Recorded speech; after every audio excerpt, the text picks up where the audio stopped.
stability, and there are good ways in which this could be have been a positive influence. But really, we lost a lot of opportunities here, and a lot of Iraqis kind of turned against us, or at least weren't fans of ours, because of a lot of these lost opportunities, and because of the fact that they went a year, in many cases more, without electricity, without clean water, things that they couldn't understand. From their perspective, it's important to look at this from their perspective.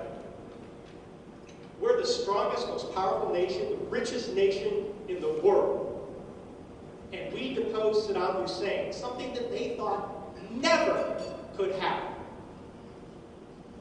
And when they see us on our bases, and our trucks and vehicles always have fuel, our bases are always lit up, some of them, and they hear from their friends who work on the bases or other things, we have air conditioning and great food and all this other kind of stuff.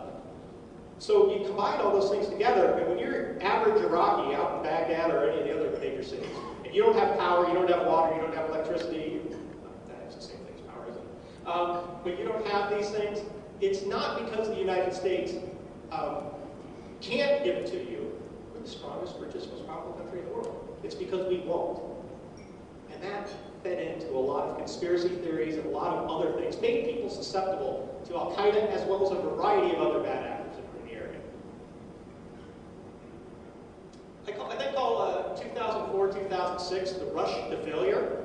And this is a period of time where now we've decided we're going to do some things to set up governing institutions, establish a constitution. We're going to develop their security forces, train and pump out thousands, tens of thousands of Iraqi policemen and Iraqi soldiers to provide security, and we're going to pull back. And we were pulling back to these big bases that we go out during the day, sometimes at night, do a few things, chase some bad guys, do some very good, well-meaning things, building schools and small power projects and that sort of thing. Then we come back to the base again and leave the ground to any number of the insurgent groups that are out there. Because they're out there 24 hours a day. We're only out there for a few hours. They can do a lot of damage in that period of time. And we were turning over security responsibilities to the Iraqi police and soldiers that weren't ready for it. Individually, vast majority, good people, well-meaning, well-trained. You can train a policeman in a few weeks, and they'll be a good policeman. Same with the soldier. But it takes time to develop that mid-level leadership and senior leadership. It takes time to develop internal affairs to root out the bad guys and the corruption. It takes time to teach somebody how to be a detective and solve a crime by evidence versus a confessions-based system. It takes time to do these things, and we were rushing through the steps. Okay, elections, check. All right, do they have administrative defense? Check. Okay, do they have, there's more to that setting up a government than a checklist. So violence is escalating during this time. Now I got to give the administration as well as General Petraeus and lots of people a great deal of credit for recognizing the gravity of the situation, the negative implications to the Iraqis, the negative implications for the United States, national security-wise, morally-wise, all these other things, and coming up with a very difficult, politically hard-to-sell plan to address it. The surge. The surge was not so much about an increase in troops, although there 30,000 extra troops is important. It was also about a change in approach. Remember I said during the rush to failure we were drawing back into these big bases, isolating ourselves from the Iraqi people? The surge, we went out and lived in the neighborhoods, stayed out there 24/7. Amazing things happen. You get to know each other. Then they start to talk to you and point out the bad guys, because now they'll point out the bad guys, because before, if they pointed out the bad guys, you arrested them and left. The bad guys' friends came in and took retribution later. All these things happened now, and it really got the security situation under control. For the first time, our stated priority, General Petraeus said, our #1 task is to protect the average Iraqi. Wow.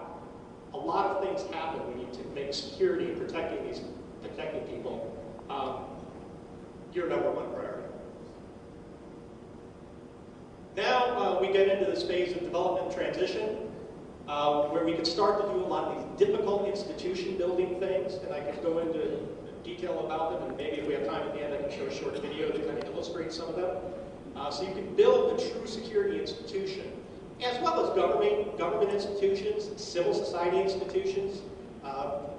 These were some good times when you can start to see some promise, and hopefully those times will come back.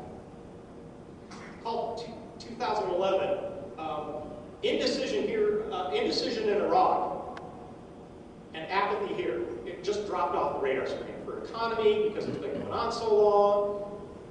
As a general rule, and we can't blame it on the media, because guess what? The media just gives us what we want to watch. So, but as our society, we kind of, it's done, we're done with that. We don't need to, we can wish it away. I don't think you can wish it away. So that was indecision and apathy, and now I'm still trying to, I changed this again just this morning. If you read the article I put on your tables, it kind of mentions this, the possibility of an emerging police state. If we're lucky, al-Maliki will be a relatively benevolent dictator.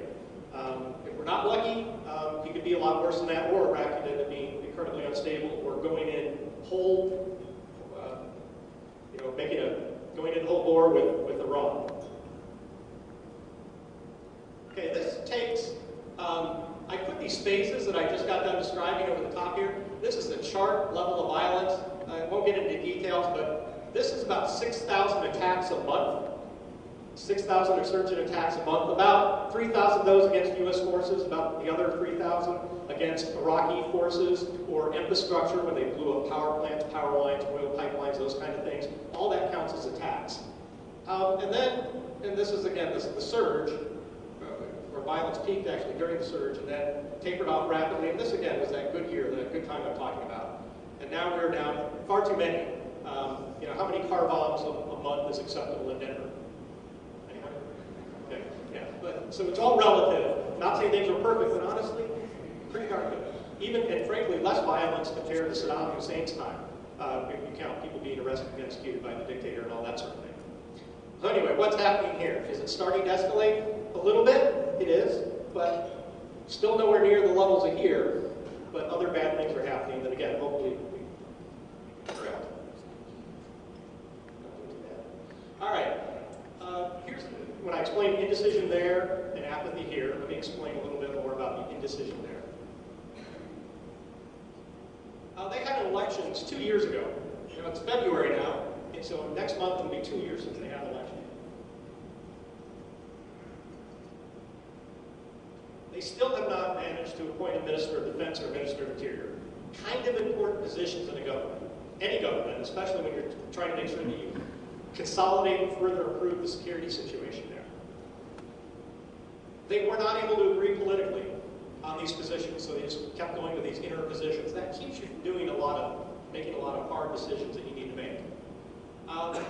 That was bad news. I mean, even months ago I described that as bad news. There was a good aspect to that. The disagreement was kept within the political system. Again, even though it's been a year and a half or 2 years almost, bad news that they're arguing and can't solve anything. Incredibly good news that the arguments and disagreements were still taking place in the political system. Largely, that is still true, but these arrests are a sign that it's starting to get outside of those rules again.